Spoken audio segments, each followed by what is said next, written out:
कि कत्ले आम का हो, तरबूज का हो, अच्छा है। किसी भी जीव का कत्ले आम सार्वजनिक और सामूहिक रूप से ना हो, किसी भी धर्म में। दुख के दिन जाने वाले हैं, चाकू का वार खा के भी तरबूज हंस दिया। खुर्शीद सा स्वभाव है, है। न कूलर काम करते थे, हुए अब फेल एसी भी। मई में घर बने ओवन। जय हिंद दोस्तों, एक बार फिर आप लोगों का स्वागत है आपके अपने चैनल कविवाणी पर। दोस्तों, राजस्थान में मई जून का महीना हो और सूरज अपने तपिश को कम कर दे, ऐसा तो हो ही नहीं सकता है। लेकिन आज हम बात कर रहे हैं नौतपा की। वो 9 दिन, वो विशेष 9 दिन जिसमें आसमान से आग बरसती है, हवाओं में लू के थपेड़े, हर कोई व्यक्ति छाव की तलाश में इधर उधर घूमता रहता है। इसी छाव में हमारे एक फनकार इस छाव के प्रति क्या सोचते हैं, इसके लिए कि आज हमारे दो मेहमान हमारे यहाँ पधारे हुए हैं। मशहूर फनकार, गजलकार और सामाजिक सरोकार में हर दिल अजीज हुए हमारे परम मित्र श्रीमान खुर्शीद खरारी साहब, और साथ ही हमारे साथ जुड़ चुके हैं श्रीमान राज पारिक साहब, जो मंच संचालक के लिए जोधपुर ही नहीं बल्कि पूरे भारतवर्ष में ख्याति प्राप्त कर चुके हैं। सर, आपका बहुत बहुत स्वागत है। नौतपा की बात कर रहे हैं तो ये तो एक तरह से प्रकृति अपना इम्तिहान लेती है। इस नौतपा के बारे में जब अपन बात करते हैं तो अभी सोशल मीडिया पे आपकी एक कविता बहुत ज़्यादा वायरल हो रही है, धूप पे आधारित है। ये धूप जो हम सबको बेचैन किया हुआ है, तो हम चाहते हैं कि बात की शुरुआत। बहुत बहुत आभार झा साहब आपका। ऐसे तपते हुए दिन में भी आपने जो ये ठंडक पर आयोजन रखा है। गज़ल और गीत क्या है, जो भी हमारे जीवन में जो दुख रूपी धूप है, उसकी तपन से शीतलता शांति पाने का एक प्रयास है। ये प्रयास किसी भी तरह से हो सकता है। कोई लोग सुबह भ्रमण के लिए जा रहे हैं, कुछ लोग शिमला मसूरी जा रहे हैं। बिल्कुल बिल्कुल बिल्कुल। तो ये सब चीज़ें क्या है, उस तपन से राहत पाने का एक प्रयास है। तो हम साहित्यकारों के लिए तो यही है कि हम कोई अच्छी सी कोई रचना लिख लें जिससे हमारा कलेजा ठंडा हो जाए।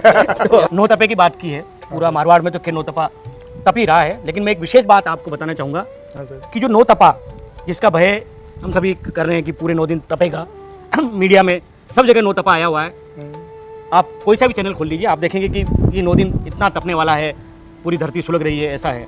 लेकिन हमारे मारवाड़ की एक विशेष बात आपको बताना चाहूँगा कि इन 9 दिनों के नौतपा के 9 दिनों में हमारे यहाँ एक भोगशैली परिक्रमा होती है। अच्छा। जिसमें बुजुर्ग लोग पैदल मारवाड़ के आसपास के जो तीर्थ स्थल है, शिवालय है, उनकी परिक्रमा करते हैं। जगह जगह पर समाज सेवी उनकी सेवा के लिए तत्पर रहते हैं, जल वगैरह लेकर। तो इस नौतपा के 9 दिनों में बुजुर्ग लोग पूरी भोगशैली परिक्रमा करते हैं, उसको प्रणाम करते हुए हम अपने इस आयोजन की शुरुआत करते हैं। बिल्कुल सर, स्वागत सर।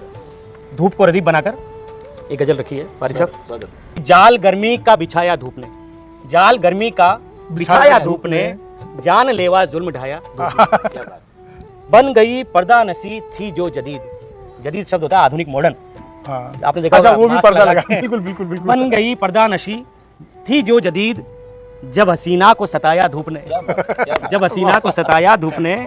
वो लोग छाया को तरसते हैं यहाँ, लोग छाया को तरसते हैं यहाँ। मोल पेड़ों का बताया धूप ने, वाह वाह, पेड़ों का बताया धूप ने। पैरहन शोलों का पहने हैं हवा, सारी धरती को जलाया धूप। जो है क्या क्या कर रही है हमारे साथ, देखिएगा। हाँ सर। कि जंगलों को काटने की है सजा, बिल्कुल बिल्कुल, जंगलों को सत्य काटने की है सजा, पीठ पर चाबुक चलाया धूप ने। वाह, क्या एक दंड व्यवस्था के रूप बिल्कुल, में बिल्कुल। आपको दंडित कर रही है। बिल्कुल सर।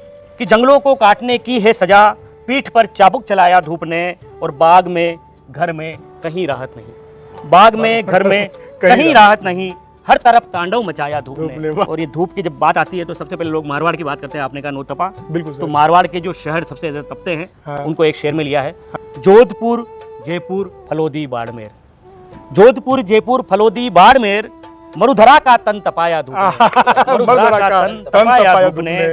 और आपने देखा कुछ समय में पहले कि हम कश्मीर में जो लोग गए थे यात्री, वो आए कि उन्हें बर्फ देखने को नहीं मिली। गुलमर्ग में भी बर्फ नहीं थी। बिल्कुल बिल्कुल। तो देखिए, बर्फ तो गुलमर्ग से भी गुल हुई। अच्छा, गुलमर्ग गुल, बर्फ तो गुलमर्ग से भी गुल हुई। और थार शिमला को बनाया धूप ने, थार शिमला को बनाया धूप ने। लाजवाब लाजवाब। और एक देखिए कि मरसिया एक होता है शोक गीत। हाँ, हम जब सावन का महीना होता है बढ़िया मस्त गीत गाते हैं, बिल्कुल। लेकिन धूप में तो हम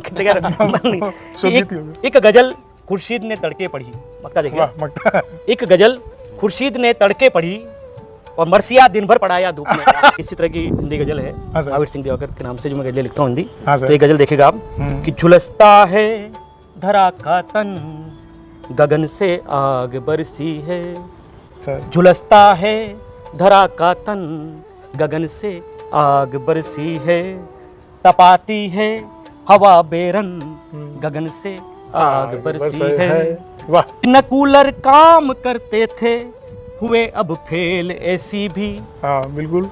न कूलर काम करते थे, हुए अब फेल एसी भी। मई में घर बने ओवन, गगन से आग बरसी है।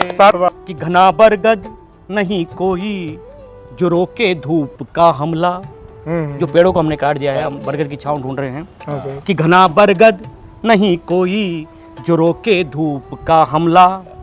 फटा ओजोन का दामन, गगन से आग बरसी है। दोपहरी सा सवेरा है, बिल्कुल सुबह सुबह ही बिल्कुल। मतलब तपने लगे। दोपहरी सा सवेरा है, सितम बैसाख ने ढाया। तवे सा तप गया आंगन, गगन से आग बरसी है। वाह। क्यों आग बरस रही है, इसका कारण देखिएगा शेर में। कि घने जंगल किए गायब, घने जंगल किए गायब, गरज के कारखानों ने। बिल्कुल। घने जंगल किए गायब, गरज के कारखानों ने। सुनो साहिब इसी कारण, गगन से आग बरसी है। वाह। सुनो साहिब इसी कारण, गगन से आग बरसी है। जब गर्मी की बात करते हैं तो गर्मी ज़्यादा महसूस होती है। कि देखिएगा कि भरोसा ताप मापी पर, करे कैसे फलोदी में। भरोसा ताप मापी वाह पर, वाह वाह। करे कैसे फलोदी में। बिल्कुल बिल्कुल। 46 लग रहा 52, गगन से आग बरसी है। जो पारा है वो 46 दिखा रहा है, लेकिन बिल्कुल, फलोदी में जाके, लेकिन महसूस- फलोदी में आप खड़े हो तो आपको पता लगेगा। दिवाकर टैंक दुश्मन का, छिड़ी है जंग ही कोई। जो अभी माहौल है विश्व का जंग का है, हाँ। कि ऐसा लग रहा है हम लोग भी एक जंग में उलझे हुए हैं। कि दिवाकर टैंक दुश्मन का, छिड़ी है जंग ही कोई। जो सूरज है वो दुश्मन का कोई टैंक खड़ा हुआ है। कि दिवाकर टैंक दुश्मन का, छिड़ी है जंग ही कोई। ये किरणें है किले जरगन, गगन से आग बरसी है। पारिक साहब साहित्य प्रेमी और मन संचालन के साथ साथ आपकी सबसे बड़ी खासियत है, आप गौ सेवा के लिए बहुत ज़्यादा तत्पर रहते हैं और उसमें पूरा आपका योगदान रहता है। अलग अलग जगह जाना पड़ता होगा। चारों तरफ जो नौतपा का वातावरण है, कहीं न कहीं प्रकृति है वो क्या कर रही है कि सहज भाव बनाने का प्रयास कर रही है। कभी सर्द है, कभी गर्मी है, दोनों ही जरूरी है। शर्द जो ऋतु है जो है ना, वो उसका आनंद लेते हैं हम लोग। तो कहीं न कहीं प्रकृति है वो एहसास भी करवाती है कि पेड़ पौधों की रक्षा नहीं करोगे तो क्या होने वाला है। धीमे धीमे जो तापमान बढ़ रहा है ना, तो लोग जागरूक भी हो रहे हैं, लोग समझ भी रहे हैं। अब सबसे बड़ी जो विपदा है, जो तकलीफ है, उन पशु पक्षियों को आती है। है ना, तो उनके लिए हमारे जो सब सनातन धर्म जो परंपराएं हैं, सनातन परंपराएं हैं, इसमें हर चीज़ का महत्व है। तो लोग धार्मिक भावनाओं से जुड़ते हुए पानी की व्यवस्था करते हैं, चारे की व्यवस्था करते हैं, गौशालों की व्यवस्था कर रहे हैं। तो बहुत अच्छा कर रहे हैं। चारों तरफ गर्मी गर्मी फैली हुई है, हर तरफ गर्मी गर्मी त्राहिमाम हो रखी है। लेकिन गर्मी जरूरी भी है, अच्छा। पसीना बहना जरूरी है। गर्मी नहीं होगी तो कहते हैं ना कि सोना कुंदन कैसे बनेगा। और सड़कों के ऊपर आप देखोगे तो देखो आज खाने पीने की क्या व्यवस्था है। आम से लबालब किनारे अभी फलों- खरबूजे हैं, तरबूज है, चारों तरफ व्यवस्था है कि आप थोड़ा समझ सकते हो कि प्रकृति हमको क्या क्या दे रही है। आम दे रही है, आम की मिठास है, तरबूज है, खरबूजे हैं। मतलब कठोर पिता जो बच्चों को अनुशासन सिखाना चाहता है, साथ ही उनको प्रेम भी करता है, तो उनके लिए उपहार भी रखता है। तो हमारे लिए परम पिता ने जो गर्मी ऋतु बनाई है, तो हमारे लिए फल, तरबूज, आम हाँ, वगैरह ये फल भी रखे हैं। तो एक तरफ वो हमारा दंड के साथ मतलब- दंड के साथ हमें बहला भी रहा हमारा परम पिता। गर्मियों का इंतजार भी इसीलिए रहता है। तरबूज पे सर ने लिखा था और बहुत ही आनंददायक है। तो मेरा तो अगला आपसे रिक्वेस्ट रहेगा जो आप उसी से आगे बात को आगे बढ़ाएं तरबूज से। जी जरूर पारिक साहब, बहुत अच्छी आपने बात बताई कि प्रकृति ने हमारे लिए कुछ परीक्षाएं रखी है, तो हमारे लिए कुछ राहतें भी रखी है। जो मारवाड़ की ही बात करें या संपूर्ण भारतवर्ष की बात करें, तो रसीला फल जो आम है और जो तरबूज है, ये इन्हीं गर्मियों की ही दिन है। और हम तो गर्मियों की प्रतीक्षा भी तरबूज आम के लिए ही करते हैं। केरी पन्ना वगैरह जो है, ये सब चीज़ें हैं। बिल्कुल। तो गर्मियों के साथ साथ मिठास के लिए गजों में मिठास भी आनी चाहिए। जब तरबूज की और आम की बात चल पड़ी है, तो तरबूज की आम की मिठास जो है इन गजों में आनी चाहिए। गर्मी का एक बचाव है, तरबूज खाइए। तरबूज खाइए, इस रदीप के साथ आप जुड़िएगा कि गर्मी का एक बचाव है, तरबूज खाइए। अपना यही सुझाव है, तरबूज खाइए। क्या बात है। गर्मी का एक बचाव है, तरबूज खाइए, अपना यही सुझाव है, तरबूज खाइए। मतलब कोई भी चीज़ महंगी है यार, महंगी है महंगी है, हाँ। लेकिन हम जब दवाएं लेते हैं, दवाएं कितनी महंगी होती है। प्रकृति ने जो ये चीज़ें दे रखी है, दवा से कम नहीं है। हाँ सर, कि महंगी हो कोई जिन्स है सस्ती ही जान से, बिल्कुल। क्या बात महंगी हो कोई बिल्कुल सही जिन्स बात है सस्ती ही जान से, बेकार मोल भाव है तरबूज खाइए। तरबूज खाइए, क्या बात है। बेकार मोल भाव है लाजवाब। कि तरबूज खाइए। कहीं ना कहीं महंगाई को बेकार मोल भाव है तरबूज क्या बात, खाइए। बहुत खूब।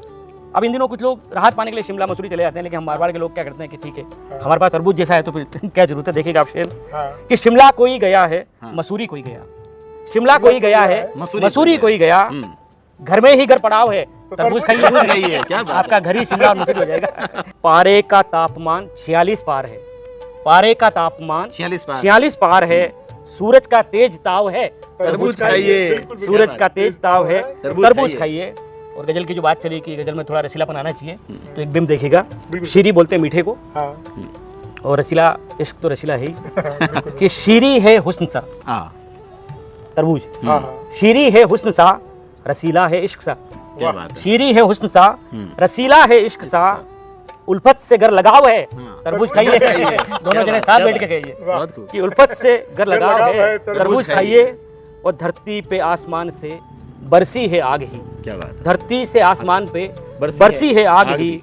दिन भी जला अलाव है तरबूज तरबूज खाइए, खाइए। क्या दिन बात भी जला अलाव है तरबूज तरबूज खाइए। खाइए। अच्छा एक शेर देखिएगा कि ठंडा रखो दिमाग की लू का प्रकोप है। एक तो लू चल रही है, ऊपर से आप परेशान हैं कि ठंडा रखो दिमाग की लू का प्रकोप है, ठंडा रखो दिमाग की लू का प्रकोप है।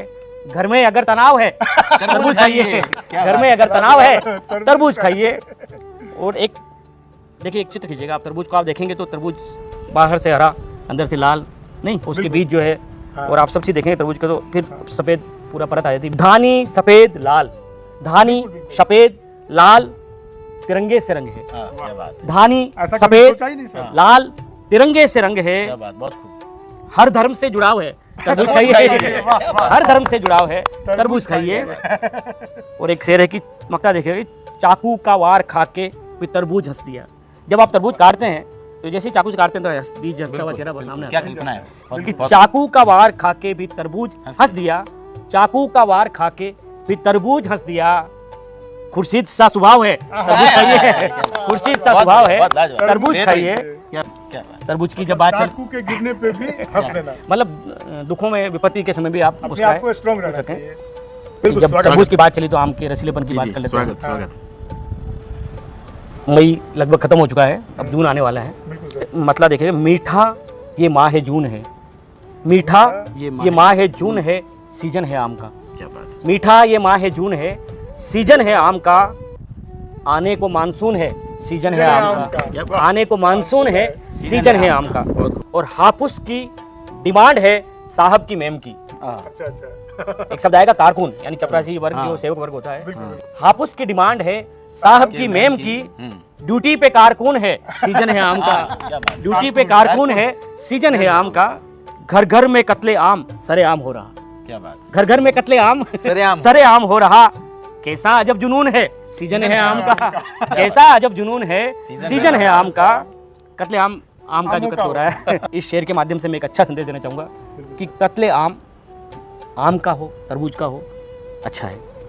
किसी भी जीव का कत्ले आम सार्वजनिक और सामूहिक रूप से ना हो, किसी भी धर्म में। किसी भी धर्म में। कि राशन तमाम खत्म है, ले आए आम तुम, मतलब कई लिस्ट दी पड़ी थी राशन की, मतलब यार मार्केट में गए, यार ये चीज लानी थी, आम देखा यार इतने की पेटी मिल रही है तो पेटी तो ले ही चलते हैं, आम कब आएंगे, राशन तो देखा जाएगा। तो घर आते ही क्या उड़वा मिल रहा है कि राशन तमाम खत्म है, ले आए आम तुम, घर में न मिर्ची नून है, सीजन है आम का। तुम घर में न मिर्ची नून है, तुम कह रहे हो सीजन है आम का। घर में न मिर्ची नून है, सीजन है आम का। और केसर का लंच में पिया है आज आमरस, क्या बात। तृप्ति का भाव क्या है बात। कि केसर का लंच में पिया है आज आमरस, दिल को मिला सुकून है, सीजन है आम का। क्या बात। दिल को मिला सुकून है, क्या बात। सीजन है आम का। कि लाया हूँ कोहिनूर, कोहिनूर भी आम की एक किस्म है, कि लाया हूँ कोहिनूर हुई घर में रोशनी, लाया हूँ कोहिनूर हुई घर में रोशनी। बहुत खूब। नीलम का कार्टून है, सीजन है आम का। क्या बात है। नीलम भी आम की किस्म है कि नीलम का कार्टून है, सीजन है आम का। और आम की और किस्में देखिएगा आप कि तोतापुरी का हुस्न वाह, तो लगता है इस तरह, तोतापुरी का हुस्न लगता है इस तरह, थाली में जैसे मून है सीजन है आम का, थाली में जैसे मून है सीजन है आम का। तो अब तो लखनऊ से उत्तर भारत से तो आपने देखा होगा हमारी जो आम भाषा में लखनऊ के लोग, लखनऊ के आम प्रसिद्ध है लंगड़ा वगैरह, तो जब आप उनसे जाओगे तो नखलऊ कहेंगे उसे, और देहरादून को भी देहरादून वो लोग अपनी पहाड़ी भाषा में देहरादून कहते हैं। नखलऊ में दशहरी है, बनारस में लंगड़ा है। नखलऊ में दशहरी है, बनारस में लंगड़ा है, चौसा तो देहरादून है, सीजन है आम का। देहरादून की किस्म चौसा है। कि खुर्शीद भाव आम के मत पूछिए अभी, खुर्शीद भाव आम के मत पूछिए अभी, जलता हमारा खून है सीजन है आम का, जलता हमारा खून है सीजन है आम का। मीठा ये माह जून है, सीजन है आम का, आने को मानसून है सीजन है आम का। आम के साथ साथ में पूरी देशभक्ति आ गई, घर की बातें आ गई, और आम की जो वैरायटी है। आप जब लिखते हैं तो वो सिर्फ मौसम पे ही नहीं रुकती है, बल्कि सामाजिक सरोकार और भाईचारा इन सब को उसमें से पिरो करके निकाल लेती है। इस गर्मी के मौसम में प्यास और पानी, बिस्लेरी की बोतल है या सर, तो हम चाहते हैं कि हमारे दर्शक थोड़ा उस गजल से भी रूबरू हो जाएं। बिस्लेरी तो एक ब्रांड है, लेकिन हमने एक प्रतीक के रूप में लिया है, पानी की बोतल के रूप में। तो देखिएगा कि हर मुसाफिर का सहारा बिस्लरी की एक बोतल, बैग में गंगा की धारा बिस्लरी की एक बोतल। जब आदमी सफर में निकलता है तो उसके साथ पानी की बोतल रहती होना है, जरूरी है। तो ऐसा लगता है कि सर घर से निकलते हैं जैसे शिव जी गंगा है वैसे अपनी गंगा लेके चल रहा है। बिल्कुल सर। कि हर मुसाफिर का सहारा बिस्लरी की एक बोतल, बैग में गंगा की धारा बिस्लरी की एक बोतल। और एक दार्शनिकता देखिए शेर में, बिल्कुल सर, कि ढेर कचरे का बनी सब बोतलें खाली हुई जो, बोतलें खाली हुई आपने देखा फेंक दी इधर उधर, बिल्कुल तो बिल्कुल एक पर्यावरण को जो नुकसान पहुंचता है। बिल्कुल बिल्कुल। कि ढेर कचरे का बनी सब बोतलें खाली हुई जो, कर रही है ये इशारा बिस्लरी की एक बोतल। वाह, यानी जब तक उसमें पानी था तब तक तो हमारे लिए गंगा थी, हाँ। लेकिन जैसे आपने उसको फेंक दिया वो कचरा हो गया। कचरा हो गया। इसका प्रतीक ये भी हो सकता है जब आदमी का काम निकल गया तो कचरा हो जाता है। बिल्कुल बिल्कुल। कि कौन हिंदू कौन मुस्लिम, प्यास का मजहब है पानी। कौन हिंदू कौन मुस्लिम, प्यास का मजहब है पानी, बांटती है भाईचारा बिस्लरी की एक बोतल। वाह वाह। बांटती है भाईचारा बिस्लरी की एक बोतल। प्रेमचंद जी की ठाकुर का कुआं एक कहानी है। हाँ हाँ हाँ। संदर्भ तक में पहुंचाना चाहिए, आप दोनों गुणीजन हैं और और श्रोता भी है, जो हमारे दर्शक भी है, कविवाणी के सब गुणी है, बिल्कुल। संदर्भ तक बात पहुंच जाएगी। घाट पंडित का कहीं पर, घाट पंडित का कहीं पर कोई ठाकुर का कुआं है। घाट पंडित का कहीं पर कोई ठाकुर का कुआं है, झील का ठंडा किनारा बिस्लरी की बोतल। वाह वाह। यानी पंडितों के घाट से दूसरा पानी नहीं पी सकता, ठाकुर के कुएं से नहीं पी सकता, लेकिन झील तो बिस्लरी की बोतल एक झील है जिससे हर कोई पानी पी सकता है। और बिक रहा है आज पानी, कल हवा भी यूं बिकेगी। बिल्कुल। बिक रहा है आज पानी, कल हवा भी यूं बिकेगी, रच रही है खेल सारा बिस्लरी की एक बोतल। आगे ब्रांडेड हवा भी मिलेगी, हो सकता है बिस्लरी की ही हवा है बोतल, हवा की बोतल बिस्लरी की है, बिस्लरी ऑक्सीजन। बोतलों में बंद है दरिया, बिकेगी बारिशें भी। चाइना ने कृत्रिम बारिश कराई, बिल्कुल आपने पढ़ा होगा। हाँ सर। कि बारिश कराने के लिए आप कॉल करेंगे कि यार हमारे यहाँ बारिश करानी है। तो बोतलों में बंद है दरिया, सब दरियाओं को बोतलों में बंद कर लिया गया है। सही बात। बोतलों में बंद है दरिया, बिकेगी बारिशें भी, बेचती है कल हमारा बिस्लरी की एक बोतल। जब कहीं आप किसी स्टेशन जा रहे हैं, 3-4 स्टेशन तक कोई पानी का जुगाड़ नहीं मिला, बिल्कुल, जब कहीं दूर से कोई बिस्लरी की बोतल आती है तो कैसा महसूस होता है। बिल्कुल बिल्कुल सर। कि नूर भी खुर्शीद सहरा में लगे है आप जैसा, नूर भी खुर्शीद सहरा में लगे है आप जैसा। जो मरीचिका है, जो मिराज है, जब रेगिस्तान में आप जाएंगे तो एक प्रकाश है, नूर है, लेकिन हमें दूर से पानी ऐसा दिखता है, वो हमारी प्यास है जो उसे पानी समझती है। तो नूर भी खुर्शीद सहरा में लगे है आप जैसा, तिश्नगी में एक सितारा बिस्लरी की एक बोतल। बिस्लरी की बोतल आज का सच है, हमारा जो कल का सच था मटकियाँ थी जो आपने रख रखी है यहाँ मटकी, तो मटकी का जो शीतल जल है वो आज भी हमारी स्मृति में है। गांव देहात में आप जाएंगे तो प्याऊ पर लोग मटकियाँ रखते हैं, तो मटकियाँ रखना एक बड़ा पुण्य का कार्य माना जाता है। बिल्कुल सर। तो जब हम गजल के माध्यम से नो तपा के इस गर्मी के सीजन को हाँ सर अपने कार्यक्रम में उतार रहे हैं। हाँ सर, ऐसे में अगर हम मटकी हम को बिल्कुल नहीं लेकर आए बिल्कुल बिल्कुल। तो हमारी परंपराओं के साथ अन्याय होगा। हाँ सर, हिंदी गजल है एक, दिवाकर उपनाम के साथ रहेगी। बिल्कुल। मरुधर में शाम बादल मटकिया, मरुधर में शाम बादल, यानी काले घने बादल मरुधर में होते नहीं है अमूमन, बिल्कुल लेकिन जब मटकियाँ लगती है तो हमें लगता है बादल रखे हुए हैं। सही कि मरुधर में शाम बादल मटकियाँ, गांव भर की प्यास का हल मटकियाँ। मरुधर में शाम बादल मटकियाँ, गांव भर की प्यास का हल मटकियाँ। और हो गया है बोतलों में कैद जल, हो गया है बोतलों में कैद जल, हो गई है आज ओझल मटकियाँ, ओझल मटकियाँ। हो गई है आज ओझल ओझल मटकियाँ। मटकियाँ। और मारवाड़ ने तो ये त्रासदी देखी है कि कई मीलों दूर तक चल के पानी लाना होता जाते है। थे, बिल्कुल बिल्कुल। कि गांव से 2 कोस पर है बावड़ी, गांव से 2 कोस पर है बावड़ी, धूप में निकली है पैदल मटकियाँ। हाँ, मटकी लेकर खाली मटकियाँ, हाँ, बिल्कुल, धूप में निकली है पैदल गजब मटकियाँ। चित्रण। और हर्ष में पूजी उतारी शोक में।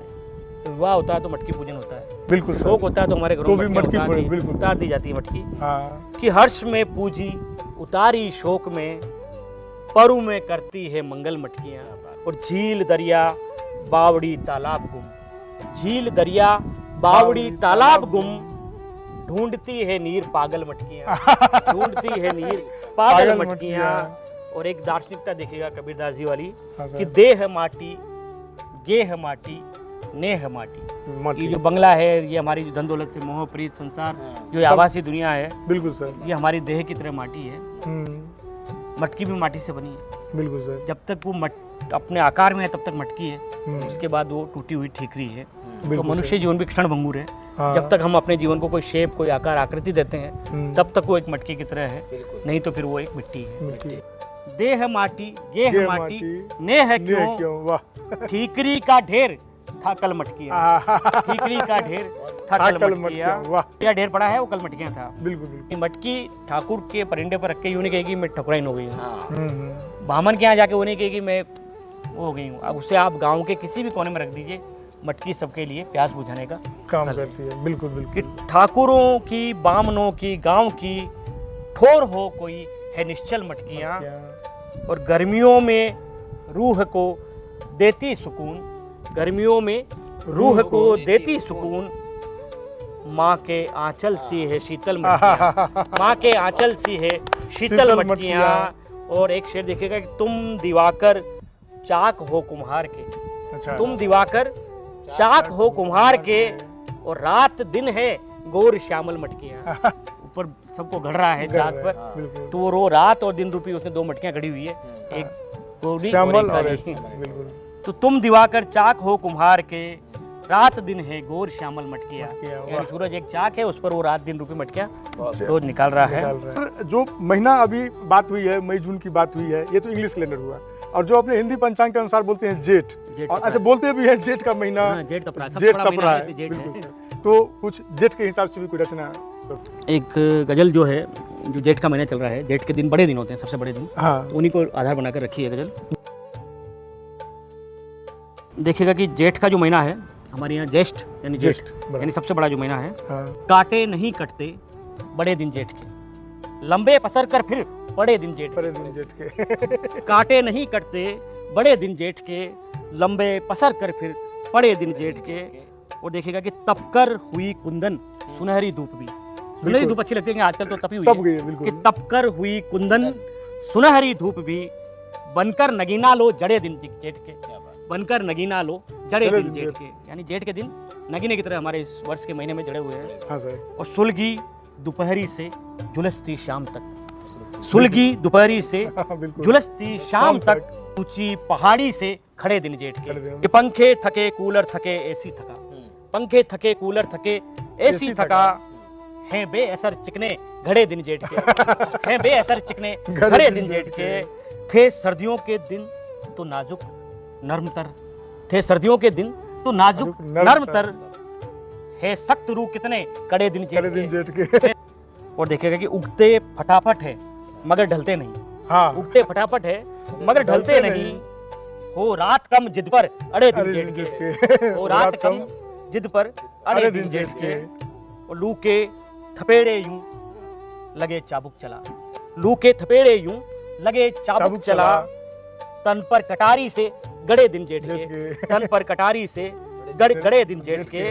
और खुर्शीद जी खुश है उजाला देखकर, खुर्शीद जी खुश है अभी भी उजाला देखकर। अभी 7:30-8 बज गए, अभी तक उजाला है। बड़े दिन है तो उजाला भी काफी रहता है। तो जो लोग उजाले के पैरोकार है, उजाले के पक्षधर है, वो लोग तो खुश है। इसको भी अच्छा ही मतलब खुर्शीद जी खुश है उजाला देखकर, डटकर अंधेरे से लड़े दिन जेठ के। वाह वाह डटकर अंधेरे से लड़े दिन लाजवाब। जेठ के। गजब। एक जेठ के बाद हम बात करते हैं, अभी आषाढ़ महीना भी चल रहा है, जेठ की बात चली तो आषाढ़ की एक अच्छा, पंक्ति आपको देखिएगा बिल्कुल बिल्कुल सर। कि काले कुंतल जैसे बादल, काले कुंतल जैसे बादल नभ पर फिर छाने वाले हैं।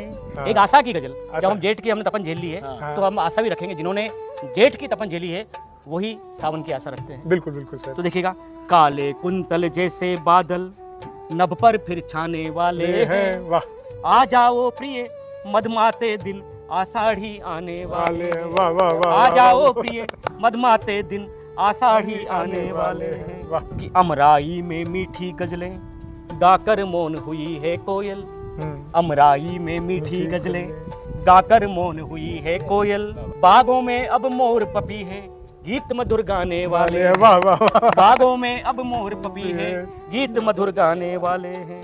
बिरहा के दिन मन ने काटे तन ने झेली तपन जेठ की। क्या बात है। बिरहा के दिन मन ने काटे और तन ने झेली तपन जेठ की। देती है संकेत उमस यह दुख के दिन जाने वाले वाले हैं वाह वाह देती है संकेत उमस यह दुख के दिन जाने वाले हैं। चोंच खोल कर चातक बैठा देह धरा की पथराई है। सही धरती भी जहाँ से फट जाती है, आप गाँव में देखें, बिल्कुल सर। किसकी? अपने प्रीतम बादल की प्रतीक्षा करते हुए बिरह में। अपना और एक चातक जो है अपनी निष्ठा को लेकर बैठा हुआ है, चातक कि मुझे केवल बरसात की सावन की पहली बूंद स्वाद पीनी है। हाँ, सत्य। तो चातक वाली निष्ठा ये हमारी परीक्षा लेते हैं जेठ के दिन हाँ। कि हमारी निष्ठा वैसी है और हमारी तड़प धरती जैसी है क्या। इसी के बाद ही कहते हैं कि प्रीतमान मिले वाली बात होती है कि चोंच खोल कर चातक बैठा देह धरा की पथराई है। प्यासी धरती पर श्यामल घन अमृत बरसाने वाले हैं। वाह, वाह, प्यासी वाह। धरती पर श्यामल घन अमृत बरसाने वाले हैं।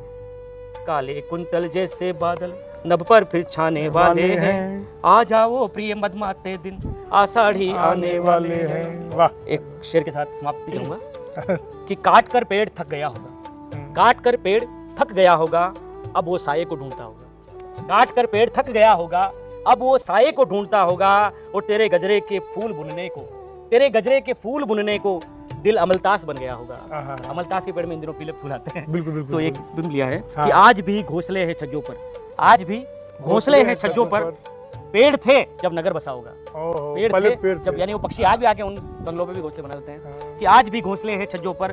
पेड़ थे जब नगर बसा होगा और भोर की धूप सा मुलायम तन, हाँ। भोर की धूप सा मुलायम मुलायम तन शाम होते ही तप रहा होगा, शाम होते ही तप रहा होगा।